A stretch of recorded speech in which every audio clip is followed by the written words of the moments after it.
Selamat pagi, siang, sore, malam kami ucapkan kepada penonton yang menonton video ini, dan khususnya kepada Pak Agus selaku dosen analisis daya waktu kami. Kami dari kelompok B7 akan menjelaskan proyek pemodelan kami. Seiring berkembangnya teknologi, unsur logam dapat dimanfaatkan dan dimodifikasi sehingga dapat menghasilkan produk-produk berkualitas. Salah satunya adalah nikel. Setiap harinya kebutuhan nikel selalu bertambah, sehingga harganya pun mengalami kenaikan dan penurunan. Kami menggunakan model ARIMA untuk memprediksi harga nikel. Kemudian, hasil prediksi yang diperoleh akan dibandingkan dan dianalisis dengan data asli yang telah diketahui. Data yang digunakan adalah harga nikel diambil dari investing.com yang terdiri dari 125 data dari Juni 2016 hingga Juni 2021. Dari grafik di atas dapat kita lihat bahwa harga nikel berkisar di 8.000 US dollar hingga 20.000 US dollar.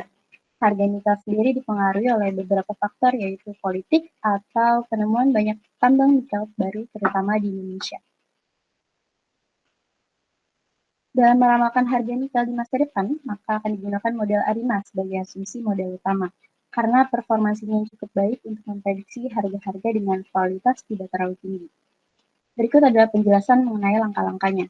Proses spesifikasi model ARIMA akan dilakukan melalui tahapan pertama, memiliki nilai P, Q, dan D yang sesuai, menaksir parameter model, dan memeriksa kecukupan model dan jika perlu meningkatkan model. Lalu akan digunakan metode box thinking yang meliputi identifikasi, estimasi, dan pemeriksaan hasil diagnosa dan peramalan. Kestasioneran dan musiman. Untuk mengetahui kestasionerannya dengan menggunakan uji augmented filler, unit test dengan asumsi H0 tidak stasioner, H1 stasioner, dengan tingkat kepercayaan 5% dapat disimpulkan bahwa didapatkan nilai p-value 0,482, di mana lebih besar dari 0,05. Maka H0 diterima, dapat disimpulkan bahwa harga nikel selama 4 tahun adalah tidak stasioner. Sekarang kita akan melihat dekomposisi dari grafik time series yang kita sudah punya pada awalnya. Yang perlu diperhatikan di sini adalah pada grafik seasonal, karena terdapat fluktuasi yang sangat besar, bahkan hingga angka seasonal menunjukkan di grafik tersebut angka negatif, yang menunjukkan bahwa nilai data aktual tersebut berbanding terbalik dengan tren yang ada pada data tersebut.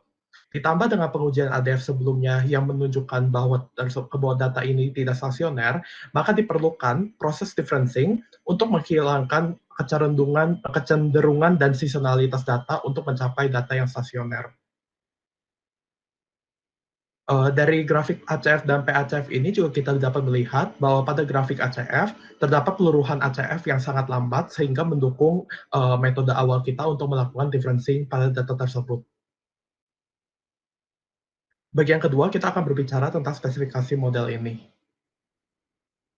Setelah melalui proses differencing, dan kita akan melakukan uji ADF kembali dengan hipotesis awal bahwa data tersebut tidak stasioner dan hipotesis alternatifnya data tersebut adalah stasioner. Dengan tingkat kepercayaan 5%, kita mendapatkan p-value sebesar 0,01. Karena p-value-nya lebih kecil daripada tingkat kepercayaan kita, maka kita dapat menyimpulkan bahwa kita menerima hipotesis alternatif yang artinya data tersebut sudah stasioner setelah di-differencing. Dan ini merupakan hal yang sangat penting karena dalam peramalan data di masa depan, kita memerlukan data yang stasioner untuk memastikan bahwa data tersebut independen terhadap data-data yang lain. Kita memiliki 3 metode untuk mencari model apakah yang cocok dan baik untuk meramalkan data tersebut ini. Yang pertama, kita akan menggunakan metode grafik ACF dan PACF. Ini merupakan grafik ACF dan PACF setelah di-differencing, dan kita dapat melihat karena pada dasarnya sudah tidak terdapat ACF atau PACF yang signifikan, maka kita dapat menyimpulkan bahwa model ARIMA yang dapat diperkirakan oleh grafik ACF dan PACF adalah model ARIMA 0,1,0. Metode yang kedua adalah metode EACF. Di sini kita dapat melihat melalui metode EACF bahwa model ARIMA yang diperkirakan oleh metode EACF adalah ARIMA 1,1,0. Namun perlu diperhatikan bahwa EACF hanya menunjukkan kemungkinan model yang ada saja, sehingga kita tidak dapat terlalu mengajukan model ARIMA kita kepada metode EACF. Selanjutnya, metode yang ketiga adalah pengecekan dengan auto ARIMA pada perangkat lunak R. Nah, didapat seperti berikut. Dapat dikatakan model yang didapat adalah ARIMA 010. Maka dipilih model ARIMA 010 untuk dilakukan diagnosa model dan peramalan pada data kami. Selanjutnya. Nah, yang selanjutnya akan dilakukan diagnosa model. Diagnosa model ini dilakukan untuk melihat seberapa baik atau apakah model sudah cocok dengan data. Nah, yang pertama adalah analisis residu. Nah, dari analisis residu ini kita melihat residunya sudah berdistribusi di 0. Nah, akan dicek dengan auto ARIMA residunya. Selanjutnya. Nah, dari pengecekan dengan auto ARIMA residunya didapatkan ARIMA 000. Artinya residu yang kita peroleh berupa white noise gitu, proses white noise. Dengan analisis residu ini yang datanya residunya berupa white noise dapat dikatakan model sudah benar atau sesuai. Nah, selanjutnya analisis Kiki plot. Jika datanya berupa garis lurus, maka karakteristik dari residunya ini berdistribusi normal.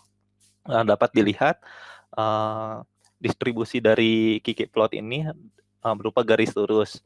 Dapat dikatakan bahwa residunya berdistribusi normal. Selanjutnya, uji Shapiro-Wilk. Asumsi awal kita tuh H0-nya berupa errornya berdistribusi normal dan H1-nya error tidak berdistribusi normal. Nah, dari hasil pengujian dengan tingkat kepercayaan 5% didapatkan hasil seperti berikut. Karena p-value-nya kurang dari 5%, maka error ini tidak berdistribusi normal. Berikut adalah box plot residunya. Dapat dilihat bahwa banyak sekali outlier yang terdapat di luar batas atas dan batas bawah, sehingga mempengaruhi normalitas pada uji Shapiro-Wilk, meskipun sebenarnya residunya sudah cukup normal. Next. Selanjutnya akan dibuktikan apakah error yang didapat saling bebas atau tidak. Perhatikan grafik berikut ini. Bila ACF sampel dari residu yang ada berbeda dari 0 atau signifikan, maka model harus diubah atau diganti. Dari hasil yang diperoleh, ACF yang didapat tidak berbeda dari 0, maka model yang didapat sudah cukup sesuai. Next. Uji terakhir yang akan dilakukan adalah tes Aljung-Box. Asumsi awal dapat dilihat pada slide berikut ini. Tes Aljung-Box memeriksa apakah seluruh rangkaian residu memiliki korelasi lebih besar dari yang kita harapkan sesuai model yang telah ditentukan. Hasil pengujian dengan tingkat kepercayaan 5% menunjukkan bahwa p-value yang didapat sejumlah 0,4713, yang lebih besar daripada 0,05. Maka H0 gagal ditolak dan dapat disimpulkan bahwa tidak ada korelasi residual antar leg. Jadi, dari diagnosa model dengan melakukan beberapa pengujian dapat disimpulkan bahwa model ARIMA yang dipilih, yaitu ARIMA 010, sudah merupakan model yang sesuai. Next. Bagian selanjutnya adalah peramalan atau forecasting. Selanjutnya akan dilakukan peramalan untuk harga yang mungkin didapat di kemudian hari, yang dapat dilihat pada slide berikut ini. Next. Berikut pula grafik hasil peramalannya. Next. Baik, selanjutnya akan dijelaskan tentang selanjutnya adalah bagian pembahasan. Dalam pembahasan ini, hasil peramalan yang tadi sudah disebutkan, sudah kami tampilkan, akan coba dibandingkan dengan data Juni 2020 hingga Juli 2021 sebagai perkiraan apakah data yang dimodelkan dapat memberikan ramalan yang baik atau tidak. Dalam perbandingan ini hanya akan ditampilkan perbandingan antara nilai peramalan dengan data asli dalam jangka waktu 1 bulan. Berikut merupakan data asli di bulan Juni 2020 hingga Juli 2020. Tertera bahwa harga dari bulan Juni, di awal bulan Juni tanggal 1 adalah di harga 12.582. Kita lihat bahwa di hasil peramalan yang tadi sudah ditampilkan, bahwa harga terendahnya adalah 12.400 sekian, dan harga tertingginya adalah 12.900 sekian. Artinya, harga yang tertera atau harga asli ini masih dalam interval harga terendah dan harga tertinggi yang telah diramalkan di bagian peramalan. Dan kita juga sudah cari errornya. Error yang didapatkan itu sebesar 18,68%. Meskipun error yang didapat ini cukup besar, namun masih dianggap wajar dikarenakan jangka waktu peramalannya itu cukup panjang dan disebabkan oleh beberapa faktor lainnya. Terakhir, kesimpulan. Pertama, kita akan menjelaskan dulu kelebihan dan kekurangan dari model yang telah kita dapatkan. Pertama, kelebihan model yang kita dapatkan adalah sederhana, karena yang didapatkan adalah model ARIMA 010. Lalu, analisis residu yang kita lakukan tadi juga sudah cukup tepat, yaitu di mana errornya sudah merupakan proses white noise dan sudah dikatakan errornya juga berdistribusi normal. Kemudian peramalan yang didapatkan yang tadi sudah dibahas itu sudah cukup sesuai dengan data asli, atau dapat dikatakan dari model yang telah kita buat dapat dibuat peramalan untuk harga yang selanjutnya, di mana harganya ini sudah masuk dalam interval harga terendah sampai harga tertingginya. Kemudian kekurangan dari model ini, di mana model ini merupakan random walk. Random walk ini artinya masih sedikit sulit untuk diprediksi. Selanjutnya, dari uji Shapiro-Wilk juga yang tadi telah dijelaskan, ada yang tidak sesuai, di mana errornya itu tidak berdistribusi normal.